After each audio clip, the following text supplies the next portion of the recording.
All right, it's 10 o'clock, so good morning, everyone. Welcome to the third day of the Cvmfs workshop. So in the last 2 days, we showed and you did the exercises for setting up the actual infrastructure for Cvmfs. Today, we will actually start using the infrastructure to publish files to your repositories and show you some details about the transaction process. And some other techniques. But I first want to do a short recap again of things that we saw yesterday, so questions and issues that we run into, and other remarks. So I collected a few of the things that I have seen in the Slack channel and questions that we got after the talk. So one thing that is important, because it can cause very annoying issues, is that on your Stratum 1, you basically define a directory where you store all your public keys. So for instance, if you make this directory, where you have to leave out the repository name, but you just use the domain name, then you put all your public keys into that directory for this particular domain. But even if there is one that exactly matches your repository name, so let's say that's repo.yourdomain.tld, Cvmfs server will still check all the other public keys in that directory as well. And yesterday we saw a very weird issue that if one of those public keys in that directory for some reason is incorrect, then Cvmfs server will still complain, even though the actual one that you want to use, which completely matches your domain name and your repository name, is correct, then it will still complain because there's another incorrect key in that directory. That also means that the public key that you want to use doesn't have to match, the name doesn't have to match exactly to your repository name, so you can rename it to whatever you want, and then Cvmfs server will still find it.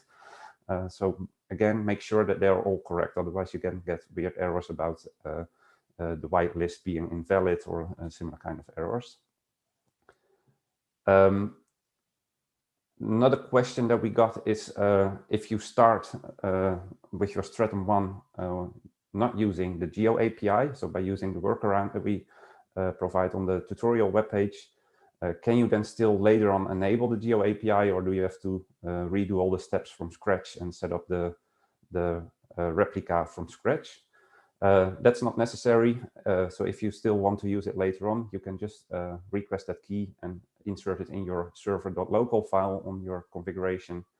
And then when you do the next snapshot, Cvmfs will detect that you have set the license key, and it will then just start updating that geo database. So what it does, basically every snapshot, it will contact the website of MaxMind, which provides that database, and it will check for a new version and pull in that new version of the database that contains some information about which IP addresses are located where. Then we got a request if we could add some kind of too long didn't read page section to each page. So there's quite a lot of text on each page now, and every now and then somewhere in between you will find some commands that you will have to run, or there's some instruction that you have to edit a certain file. So what we want to do, we didn't have time to do that yet, but we will try to do that maybe this week, to add some kind of quick summary or quick overview to each section or each page, which will just list the commands that you will have to run to set up some kind of server. So for instance, the Stratum 0. So which commands you have to run, which files you have to edit, or which files will be created by either the packages or the tools themselves. So that you have a quick overview in case you want to redo something without having to read the entire page again. Bob, can you maybe make the slides a bit bigger? Yes.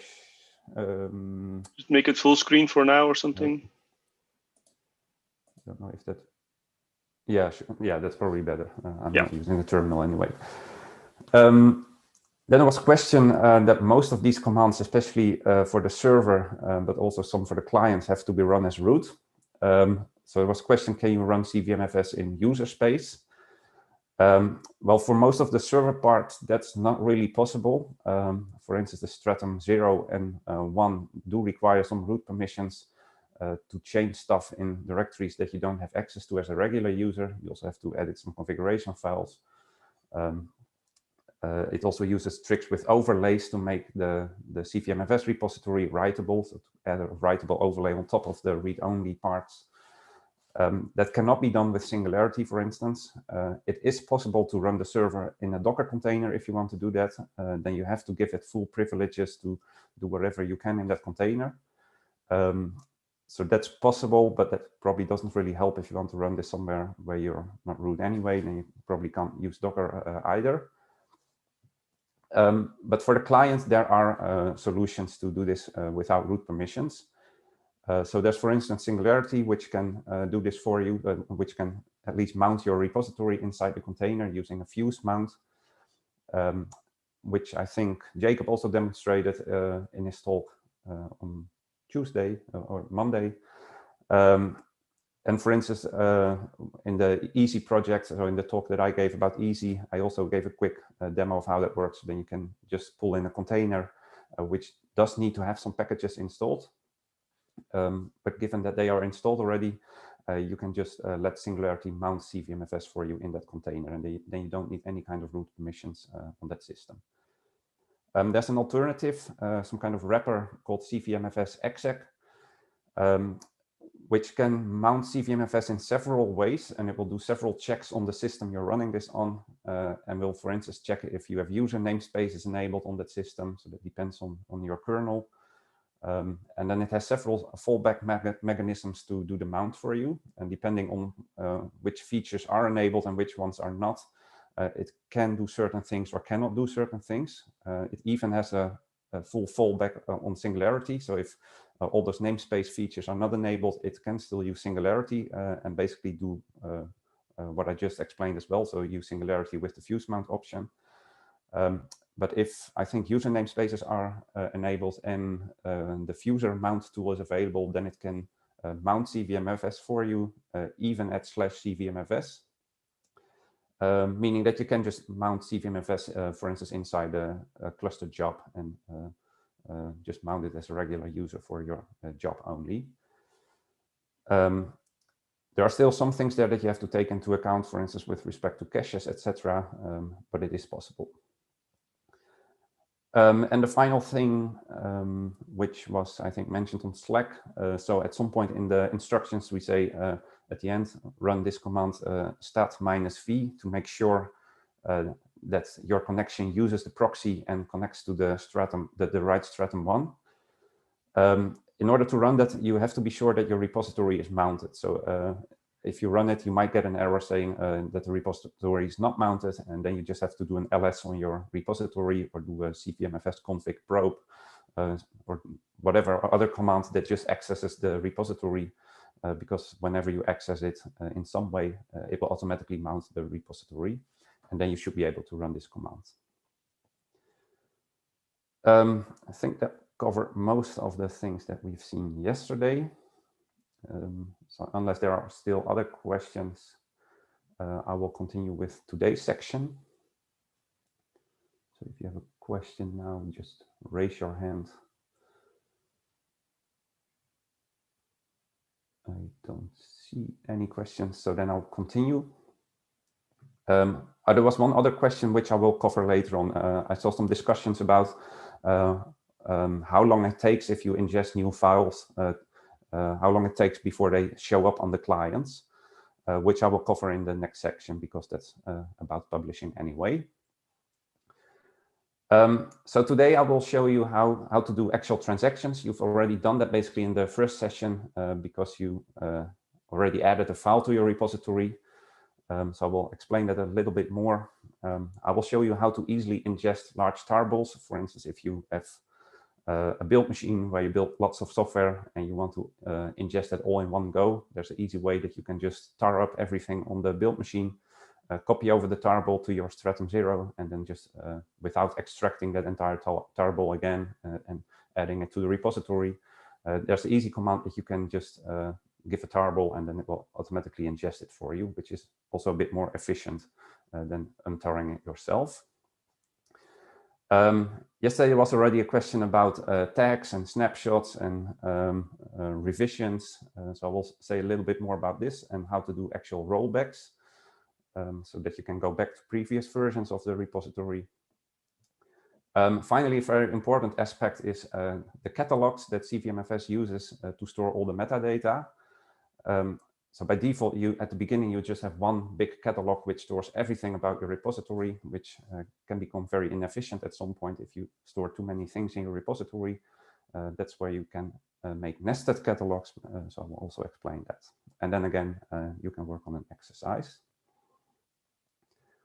So let me go to the tutorial webpage. Not sure how many commands I will run, but for now I will do it with a split screen again. So first, the transaction. Well, there's not a lot more to say about it than what you already did during the exercises. So basically, if you want to change Cvmfs, which is read-only by default, so if you want to change something, add a file, remove a file, modify a file, create directories, etc., you first have to open a transaction, which you can always do with this command. If you make your user who's running this command also owner of the repository when creating the repository, you don't need root permissions for this, so you can just run it as a regular user. And the transaction will basically make sure that you get a writable overlay on top of the read-only /cvmfs folder. And then it will capture basically all the changes that you make inside that CvmFS folder. So once you've done this, you can go into that folder, go into the repository folder, and you can just start modifying, adding files, removing files. But they will not actually show up yet. So it's still a kind of scratch area where you're working. And only when you run the publish command, it will actually start figuring out which changes you have made and add them to the repository. So we'll do the compression, the deduplication, update the catalogs to adjust the metadata for everything that you've just changed. When you haven't run the publish command yet, so nothing is published yet, and you can always abort by running this abort command, and that will basically just wipe the entire writable overlay and undo all the changes and close the transaction. So then nothing has happened.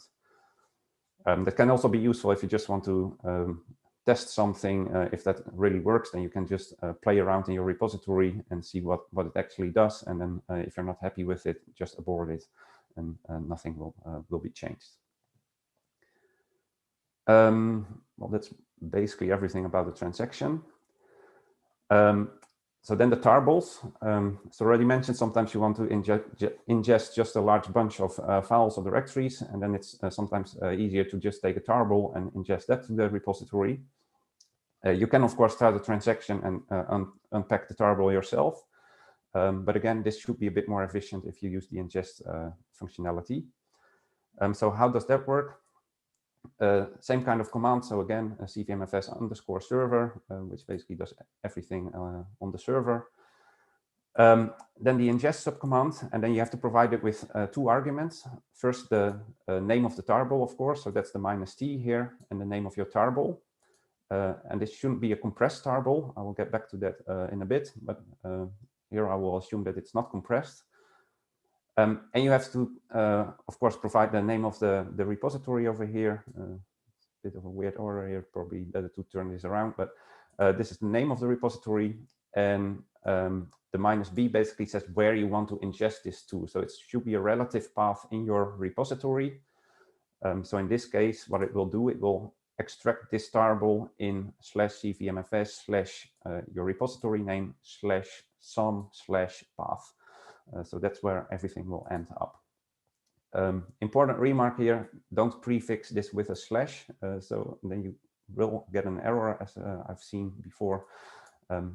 So don't include the slash over here, but just a relative path without the slash.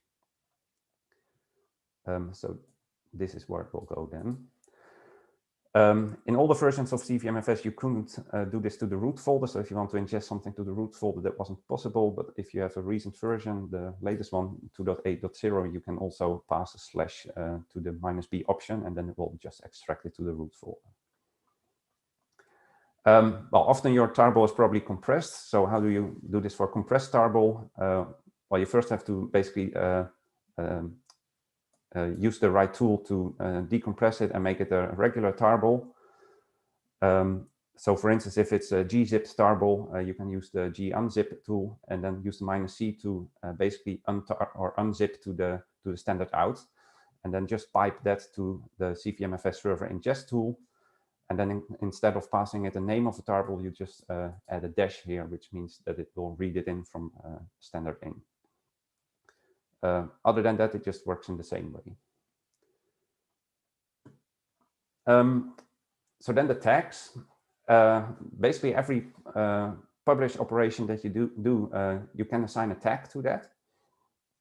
So that can just be a name or a description that you can assign to that publication. By default, unless you change the default settings, but by default, Cvm-FS will add an automatically generated tag to each publish operation that you do. So I can show that here. I already demonstrated this yesterday a little bit, but if you use the tag -L, then it will list the current tags. And then I provide my organization or my repository. So you will see the name of the tags over here. This is the automatically generated one, which is often then called the generic dash and then the timestamp. You see the revision number, which will just be increased by 1 every time you change something. You see the timestamp. And there are two special ones, that's trunk and trunk previous, which is just the current version and the previous version. But you can add a custom tag if you want to by using the options that are explained over here. So for instance, here we provide an example tag. You can also provide a description, which will then show up here in the last column. This full screen to make it a bit easier to read. So if you provide the description, it's more or less like a git commit message, basically, where you can just add a message to this tag. And if you then want to roll back at some point, let's say you do something and then you find out that you made a mistake, you want to go back to an earlier version, then there's the rollback command that you can provide again with the name of the tag, and then it just switches the latest version back to whatever tag you provide here. So if you want to know more about all these commands, just run Cvm-FS server and you will see all the different commands that you can run. And for instance, the rollback is explained over here. So then you can find out which options you can pass in. And for the tag, it has quite a lot of different options that you can provide. So you can create tags, you can remove tags, for instance, you can list all the current tags, etc. Yes, I see there's a question. Yes, if you do rollback, you can you go forward again? That's actually a good question. I'm not sure if it removes the current tag then. I see Jacob is here as well. Maybe he yes, can. You can't. So there's no redo. The rollback is very permanent. Right. So what it does, in fact, so what it does technically, it actually republishes, because technically the repository can only ever move forward. So it takes this old tag that you want to roll back to, and it republishes it as the latest state. Now, also technically, all the hashes are still somehow in there. They are not deleted, but it's then very difficult to get them back. It's only with manual intervention. Yeah, it's what the rollback does sound like, but I just wanted to make sure. Okay, thanks, Jacob. And thanks for the question. I also see a question on Slack. Maybe I can try to cover those now as well. So Casper is asking, before you do an actual publish, is there a way to check which changes are staged? So equivalent to Git status. I think there's a diff which you can do on a working tree. Correct me if I'm wrong, Jacob, but I think that also works if you're just working inside the transaction and haven't published that yet. Yes, that's right. There's diff -- work tree with a 2.8 release. Yeah. So to be released on Monday. And the other question, Cvm-FS server ingest immediately also publishes, right? Yes. So if you use ingest, that will I will demonstrate it in a bit, but that indeed does the publish right away, so you don't have to do a manual publish afterwards. So maybe I can show you that right now. No, let's first do the catalogs, then I will show you how the ingest works, then I can do both at the same time. So that's, I think, everything about tags. Then catalogs, which is a very important thing, as already mentioned. So in the catalog is basically a SQLite database which stores all the metadata about the actual files. So from the client side, you need this catalog, for instance, to make sure what the structure of the entire repository is and which part you're accessing. And then the database knows which files have to be pulled in, so which compressed versions of all those files. And of course, that catalog will grow. So the more files you add to your repository, the larger this catalog becomes, and the more overhead or the more metadata has to be pulled in by the client. So at some point, if you add a lot of files, that catalog will get unmanageably large, and it will take a lot of time to do all the overhead.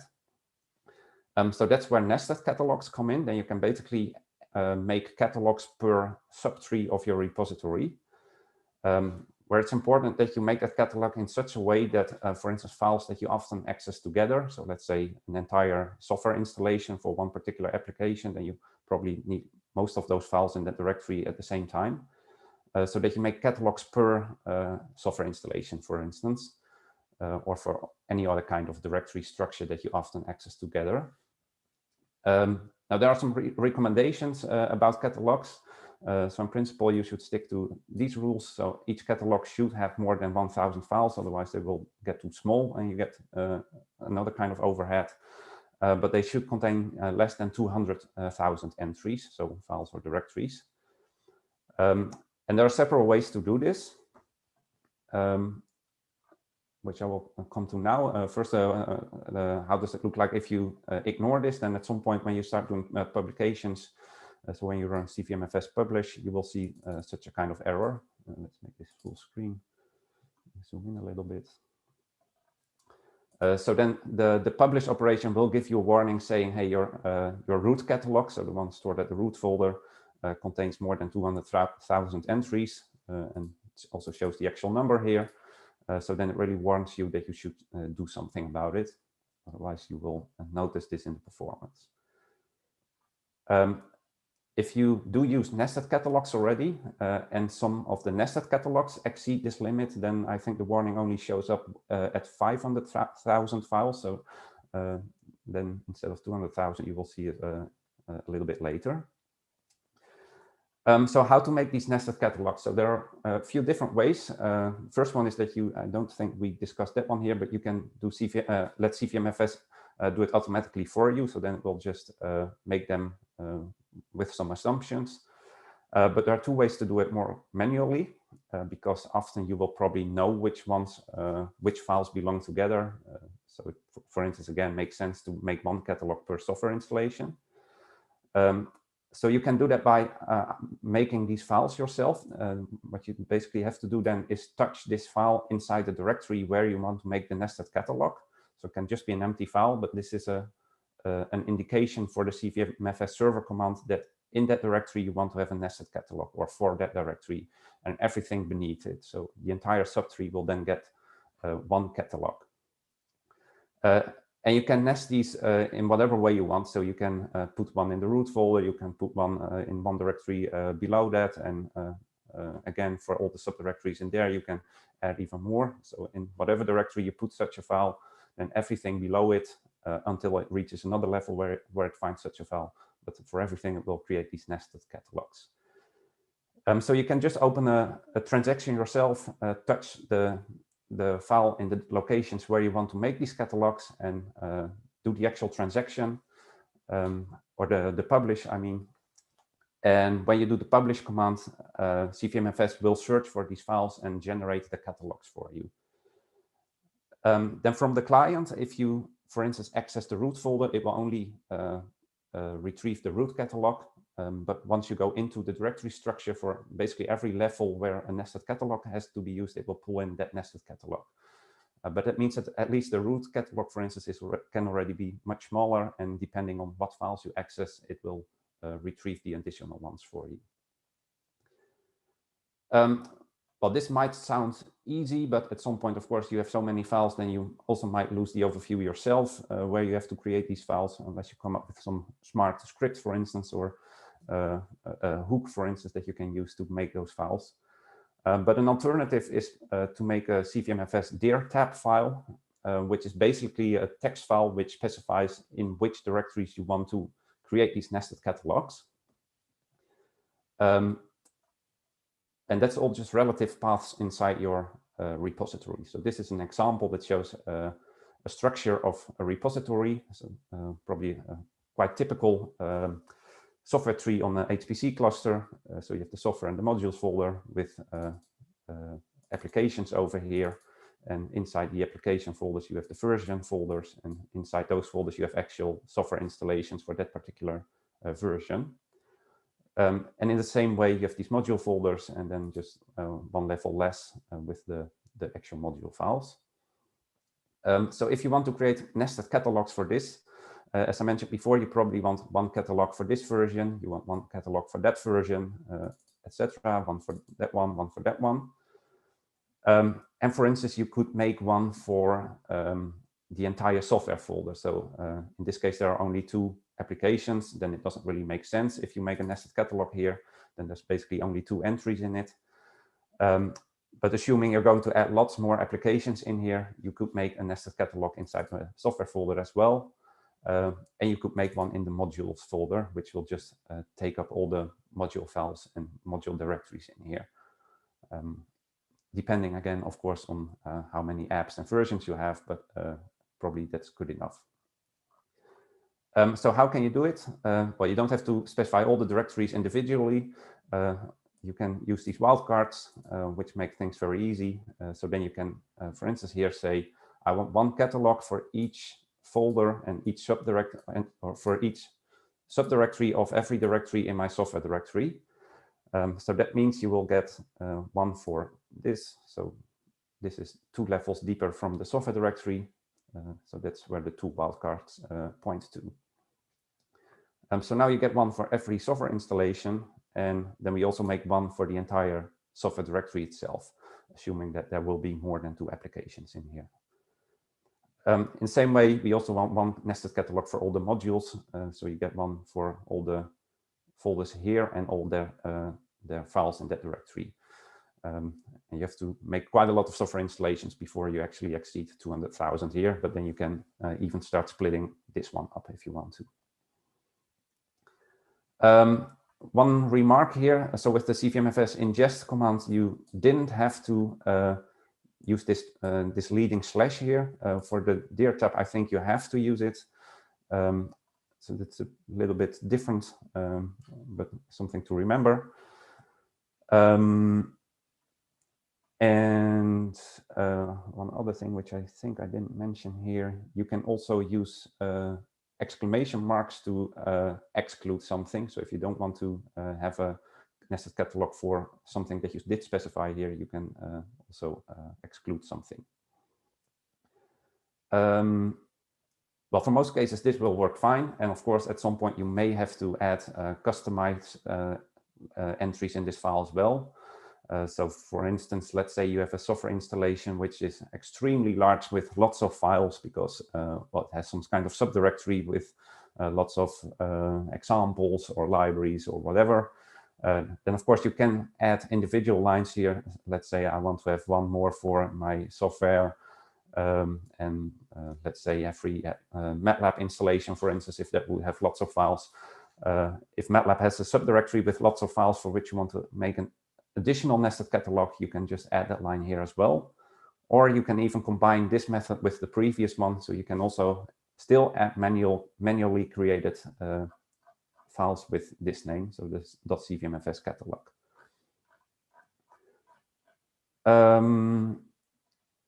So something which can be useful is this command. So let's show you how that works.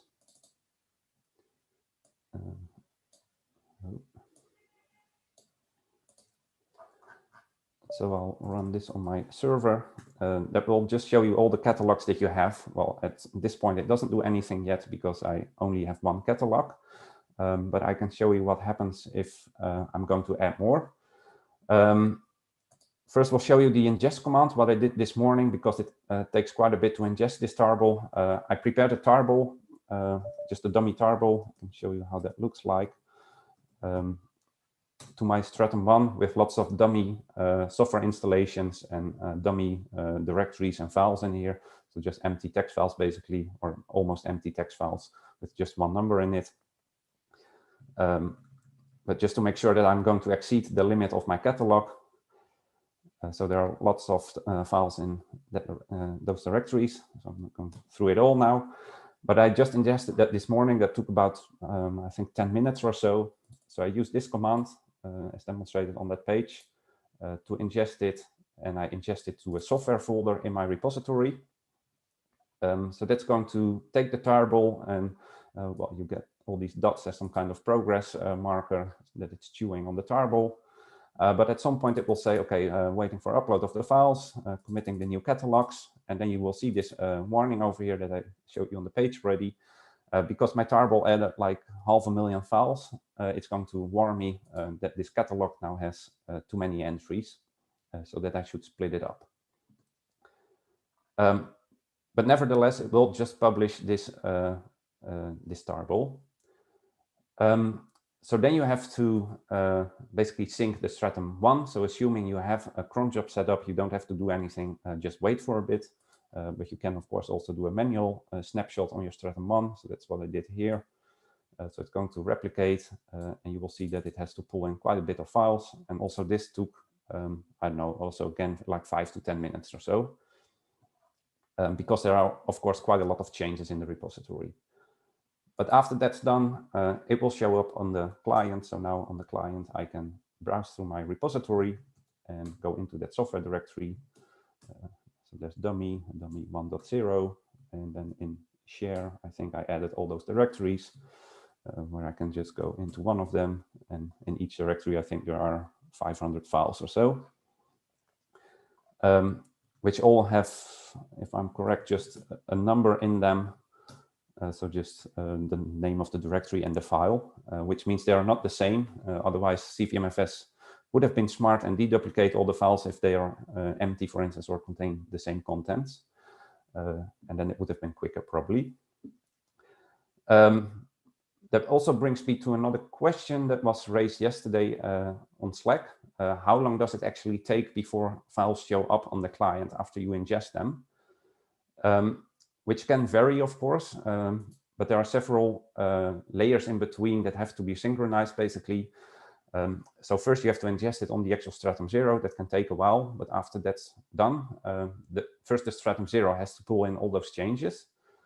So that both depends on your cron job, of course, or whenever you run it manually, the snapshot command. So first you have to synchronize the Stratum 1, and that can take a few minutes, for instance. And also the actual synchronization itself can take a bit, depending on how many files you have added. So for me, this took like 5 or 10 minutes before it actually pulled in all the changes. This is the Stratum 1. So this took like 5 to 10 minutes. And that even then, when this is synchronized, it might still take a bit of time before it shows up on the client, because the client has this catalog. And the catalog has a default time to live value of 4 minutes, which you can change if you want. But that's the default. And that means that in principle, you would have to wait 4 minutes or maybe less, but at most 4 minutes before the client is going to check for a new version of the catalog. I think you can force it to reload the catalog by, for instance, remounting a repository. But if you don't do that, you might have to wait a few minutes, and then you should see that the next operation that you will do on the repository will pull in the new catalog, and you should see the new files.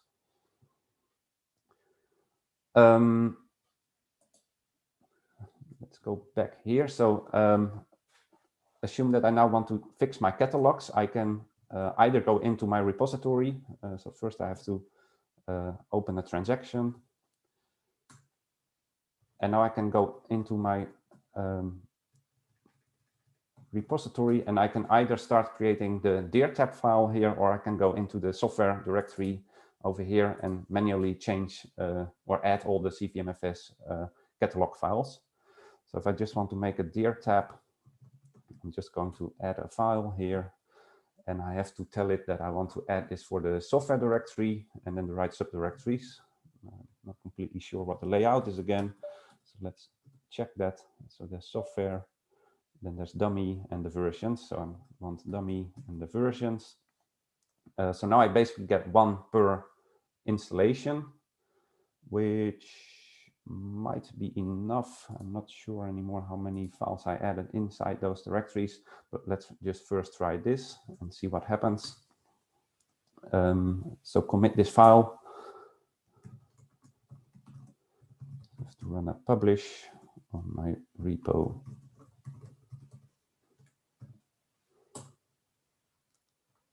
So now it should read in my dir tab file, and it will start creating those nested catalogs. That might take a bit of time because it has to process everything in the repository. Let's in the meantime see if there's anything else I haven't explained yet. No, I think I already reached the end. So in the meantime, I can have a look if there are questions. There's quite a lot of things going on in the chat, so I haven't followed. There was a very good question. Let me scroll back. Oh yeah, can you purge old tags or prune the data if you remove a large part of the repository? Yeah, that's a good question. You can indeed manually remove tags if you want to. So that's the make this larger again. Where's the tag commands? So over here you can see how to remove tags, which will basically mark them for removal. And we will discuss this also tomorrow. So there's a topic about this in the advanced section. This will not immediately remove all the files in the repository. Then you still have to do a garbage collection, which is another command, which is also listed somewhere here. That's the GC command. But I will discuss how that works tomorrow. So then you can basically mark tags for removal, and then the garbage collection will basically do a scan of which files are no longer used by the still active tags in your repository. And everything that's basically an unreferenced file will then be removed from the repository. But then you have to enable garbage collection and do some other things. So I will show that tomorrow. But now you see here that it's going to defragment the catalog because it can clean up lots of things from the root catalog, which will now be moved to the nested catalogs. To verify that these catalogs have been created, you can, of course, just go into the repository yourself and check if, for instance, in my dummy 1.0 folder, I now have a .cvmfs catalog. And indeed, it shows me that there's a catalog in here right now, and well, in the same way you can do that for what was the name of the other my app. So also for my app, you indeed see that this catalog is now here, this file, which is an indication for the server command that it should create a nested catalog here. There's also a nice command for this, which I already showed you, the list catalog.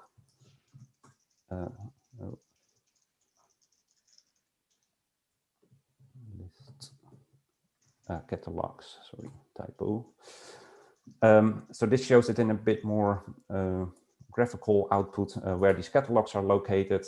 So it lists all the paths that have a catalog. And there's a nice option for this. So again, list catalogs, where you can get the actual number of entries in the catalog. So that's the -e option over here. So if you run that, you will even see how many entries are in that catalog, that nested catalog for each of the ones that you've added. So now you see that even the ones that I created here are still quite large. So you could even split those up. I think for this one, it might be a bit tricky because we have, if I'm correct, 500 folders with each 500 files in them. So then you have to come up with something smart to not make them too small and also not too large. So I will not do that now, but that's part of the exercise as well. And then the structure is a bit more, or just makes a bit more sense. So then it's a bit easier to solve this. And then you can make sure that you get the right sizes for your catalogs. But on the client, basically nothing will change, or at least you will not see it. So the client will still work in the exact same way, at least from a user's perspective. But under the hood, it will now pull in the right catalogs based on what you access. So if I'm going to access this dummy 1.0 over here, so if I do an ls on that directory, it will only pull in the catalog for this particular folder and not for all the dummy 2.0 or the my F folders or whatever. So it will do that on demand. I think that's everything I wanted to cover for today. So for the exercise, let me explain a little bit about that. So we prepared a similar kind of tarball for the exercises, which is in some sense a bit easier in terms of structure, but on the other hand, a bit more complex. So it has a structure with several kind of architectures, and in those folders for applications. So if you've played around with maybe the easy repository already, that's kind of similar structure. So you get software installations for instance, Intel Haswell and different architectures. And for each architecture, you will have a similar kind of tree with some dummy applications in them, where some of the applications have lots of files in them. So we added a folder with lots of files. So what you will have to do in the exercises, first grab this tarball from the specified URL. Then don't extract it manually. That can take a very long time because there are lots of files in there. So just leave it as a tarball. This shows the overview of what's actually in the tarball. So as you can see, there's an AMD ROM with modules and software installations. So we have a software installation for R and for Flens or Stream and whatever that may be. And it also explains a little bit about the number of files or directories that you will find in there. So for instance, those are very small. But here is the thing where you have to be careful. The examples directory of OpenPhone. Those actually have 3 subdirectories with lots of files in them. So this is where you will have to be careful with the catalogs.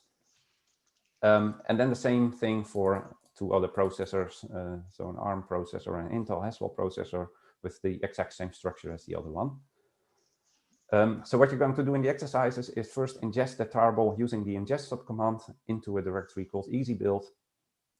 So again, this more or less mimics the thing that you might want to do if you set this up yourself by having a build machine or several build machines, and then build the software on those machines, tar them up as one big tarball, and then ingest that in one go to your server. Then you should see that error that I also showed you about the catalog being way too big. So then you have to think a little bit about where to create those nested catalogs, but don't do it manually yet, but just think if you would have to do it manually, where would I place those files? And then instead of doing it manually, you're going to make a Cvmfs dir tab file with the right locations for those nested catalogs. Then you do another publish because you have to add that file to the repository, and then you have to be sure that at least the warnings go away. Instead, you will see probably those defragment messages because it's going to move lots of entries to the nested catalogs. And then you have to make sure that indeed the catalogs are now in order by either doing something like this, a find on your repository and print all the locations of the Cvmfs catalog file. But you can do the same thing with that list catalogs command. And if you use the -e, you can also see the counts of all databases. So here's a solution for the Cvmfs dir tab, but first try to come up with it yourself, and then you can maybe use this one to verify that you've done it correctly. Okay, so that was everything I wanted to tell about today. I see at least one raised hand here in Zoom, so Marcus, go ahead.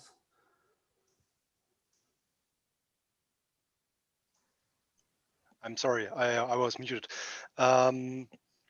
Regarding the replica on StartFrom1, if I have set up a cron job for doing a snapshot every 5 minutes, So if I'm ingesting, for example, a million files, also the snapshot will take its time. What happens if the cron job starts 2 transactions or 2 snapshot operations at the same time?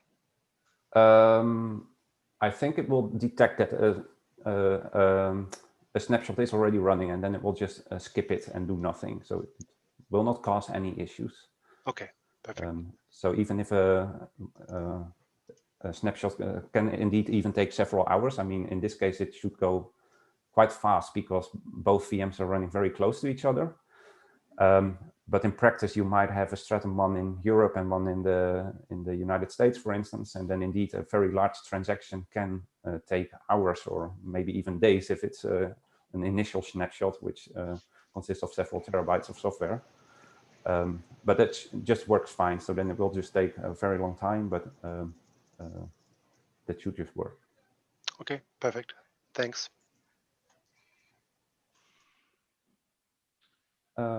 Yes. There's a, oh yeah, okay, Victor, go ahead. Yeah. It's a question more to the EasyBuild itself, integration with Cvmfs somehow. I don't know if it makes sense to EasyBuild support the creation of the catalogs automatically. Does it make sense? To let EasyBuild do that for you, you mean? Yeah, create this .catalog files, Cvmfs catalog files on the fly. So you pass EasyBuild blah blah minus Cvmfs catalog, and you would create the catalogs. Could perhaps make sense. We indeed also for Easy have thought about maybe using an EasyBuild hook to just ingest a Cvmfs catalog to each software installation, because probably in practice you want one per installation anyway. So yeah, that could probably make sense, but maybe Kenneth as an EasyBuild developer can say something about it. No, yeah, I think that makes sense, but it would be opt-in, of course. It only makes sense if you're using Cvmfs. But so having these .catalog files in the tarball you ingest, is it enough to make it a single ingest, or do you still have to do a separate transaction afterwards? That's a good question. I think I didn't say that here. I don't even know if we added that warning here. But there's one small issue with ingesting tarballs and nested catalogs, as in that if you do an ingest of a tarball, then the ingest command will basically ignore the Cvmfs dir tab file. So it will not create the nested catalogs for everything in the tarball, but it will do it on the next publish. So what I often have to do is ingest the tarball and then do a manual transaction plus publish with no changes, but then at least it will read in the dir tab file and generate the nested catalogs. I think they are working on a solution for this, so I hope in the near future that's no longer necessary. And then I expect indeed if you put those .cvmfs catalog files in the tarball that it will automatically use those as well.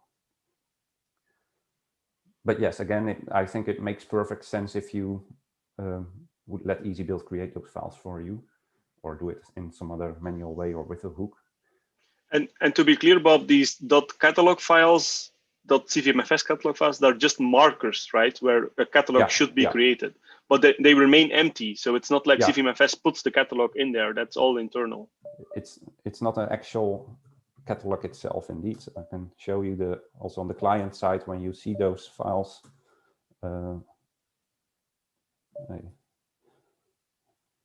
Then I just add one here, or it's probably not visible on the client yet, but let's do it here then. So software dummy 1.0. So you will see the file, but it's just still an empty file.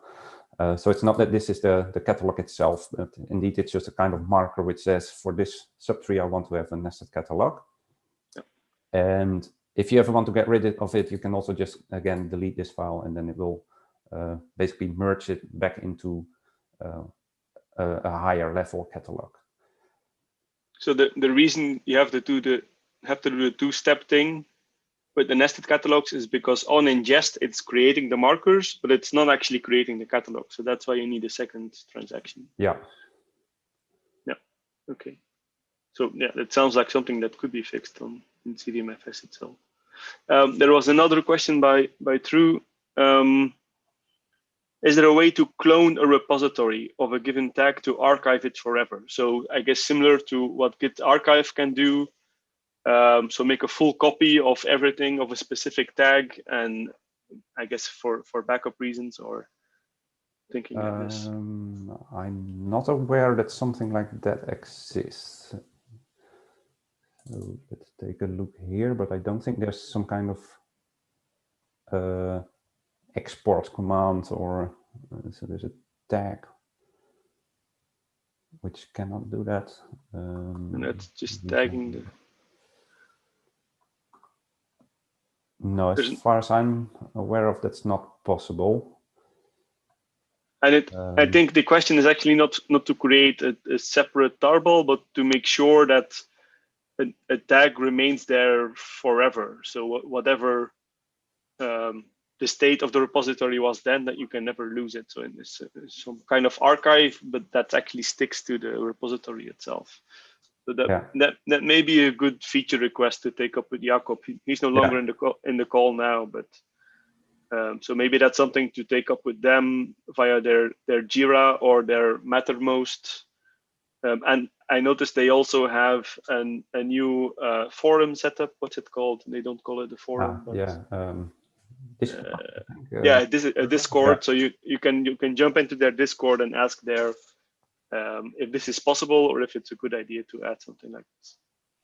There is actually a checkout. I'm not completely sure what that does compared to a rollback. So maybe that's something you could play with and check out a specific tag and then make a tarball or whatever. Well, that's still not the archive that you mean, but yeah, we can probably ask Jacob. Okay, has a question as well. Yeah. Does Ingest honor the auto catalogs setting so that it creates the catalogs on the fly, or do you still need a dummy publish? Sorry, I didn't get the first part of the sentence. Does the ingest command acknowledge the auto catalogs setting to be when it's set to true, so that it actually creates the catalogs on the fly, or do you still need an empty published transaction? If I'm correct, there is something in the documentation with the ingest where you can indeed make catalogs, or was that this one? Not completely sure, but at least with the dir tab file, it will not do that. But maybe indeed, if you use the auto catalog setting, then it might be able to do that. I haven't really played with that myself, because I think for most cases, it's better if you do this manually, since you often know better which files belong together. Maybe. Well, at least more, I would guess, than the Cvmfs server command, because, well, you probably know better what kind of structure you're ingesting into the repository. Yeah. We're using both. Okay. Just to make sure that they aren't that they don't get too large anywhere. Yeah. There's another good question in the Slack as well by Kapil. Is there a way to check if a transaction is already open on the repo, short of getting an error? So I think the info command will do that. So I can transaction, or what was it, list or info?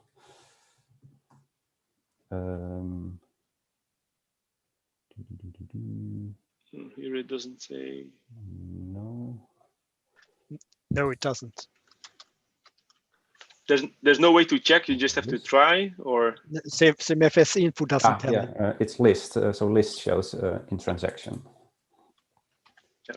And I think, Bob, there's also a way, correct me if I'm wrong, that you can start a transaction on a part of the repository.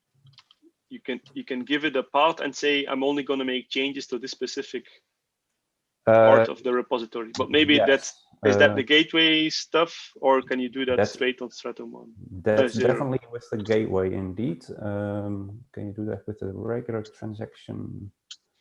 Probably not. Don't see that here, but indeed with so that's also a topic that we're going to cover tomorrow in the advanced topics. But if you use a gateway which allows you to have different publisher machines, or different machines that are allowed to make changes to the repository, then you can indeed add a setting that says this build machine only has access to this part of the repository.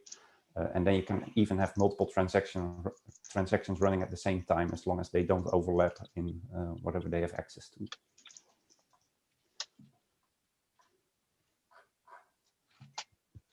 But yeah, so the list command does show if something is in transaction or not. And I think that was already part of the question then, but if you don't check it and accidentally try to open a second one, you will get an error warning, or at least a message which says this doesn't work because there's already a transaction open.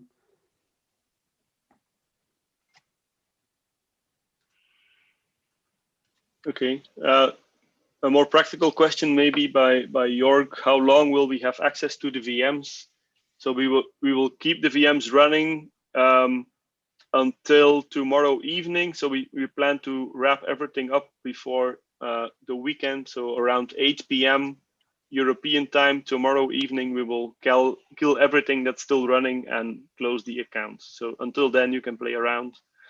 And if you're done with playing, so if you've done all the exercises and maybe some stuff after that, you're certainly welcome to. But as soon as you're done and you don't plan to use it anymore, please terminate the cluster yourself.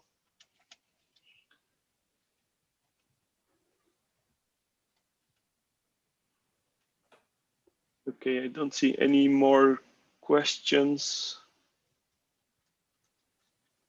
So I have one, if you allow me. Sure, Victor.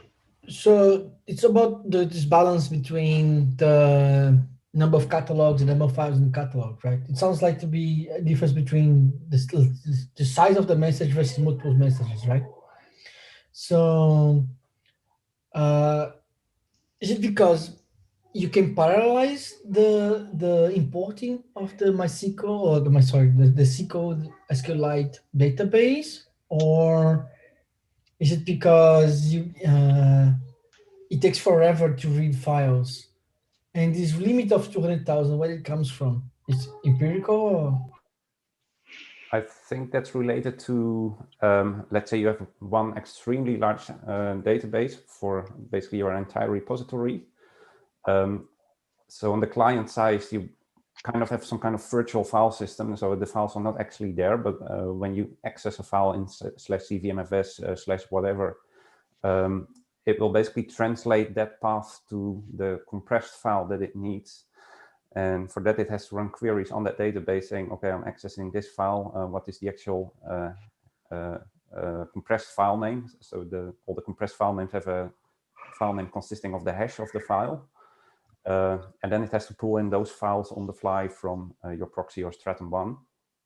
And I assume that if you make that database too large, that it will become too slow to run those queries on that large SQLite database. Plus, you, of course, are pulling in a very large file, a very large SQLite database, where you might not even use like 90% of the information because you just want to access one specific subdirectory. So in this case, if you make nested catalogs and you access just one application folder, for instance, in your repository, all it does is pull in, I guess, still the root catalog, but also then the nested catalog for that particular folder, which is small, so it makes it easy to retrieve it. It won't take a long time to download that catalog, and it makes it much quicker to run a query on that smaller database. But yeah, on the other end, if you make them too small, then you're going to have to pull in quite a lot of those small databases, I guess, and you have to open them all and run queries on all of those. So making them too small is not the best idea either. Yeah, and I think the exact numbers, I don't know where they come from exactly, but we also noticed that Cvmfs will give you a warning if you go over 200,000 files in the root catalog. But for nested ones, you can actually go up to 500,000 before it starts creating or spitting out warnings. So there's some heuristics there, or I don't know how they were determined exactly. That's a very good question for Jakob, who is not in the call anymore. I'm sure he would know. Yeah, one of the reasons is that the root catalog is needed by all clients always. Yeah. So that keeping that smaller makes sense. But how exactly they got to the 200K and 500K, I'm not sure. Okay, thanks. Also, it's just a target. If you prefer keeping smaller catalogs, so if you keep the limit at 100K yourself, that's fine. So No, it's yeah, it's really up to you. That's a question because, you know, going back to my previous question about EasyBuild supporting the creation of a catalog. So you could do like minus CVMF catalog echo, and then you give a number of files, right? And then Yep. you always split in that amount of files. Yeah, for EasyBuild, going back to the creating the .catalog files automatically, we do have installations that are quite small, which are like one binary and maybe 2 libraries and here and there a file. So it maybe a dozen or so files. Well, the recommendation is to have at least 1,000 files per catalog. So with that in mind, creating a .catalog for every installation is probably not a good idea. On the other hand, we do have installations like R, where there's certainly several tens of thousands of files in there. So there you do definitely want at least one catalog, maybe multiple ones even. But that would be great if you automatically skip those that are very small, right? But you give a warning, say not creating because it's too small. You can force it by minus whatever, force catalog creation, something like that, and then voila. Sure, and then it could just create a catalog higher up. So one catalog for all the software versions if it knows the installations are small. Yes, so yeah, much better, yeah. There could definitely be some logic there. And I think that's also what we'll do in the Easy project. So we will probably combine a nested catalog like via dir tab together with .catalog files that were either created manually or by EasyBuild. So we'll do a combination of both for the exceptional cases. Thanks. I think we should wrap up here because the reframe tutorial is starting in 15 minutes. So we have to make sure we don't overlap with that in terms of streaming. So yeah, if there's more questions, please use the Slack channel, and we will make sure there's some time for questions tomorrow as well in the last session. I think, Bob, tomorrow it's mostly going to be explaining and showing things. We don't have an exercise anymore. Yeah. For the hands-on, so. A bit more advanced topics tomorrow, so indeed without an exercise. Yeah. Okay. All right. Thank you very much, everybody. See you tomorrow. See you tomorrow. Thank you. Thank you.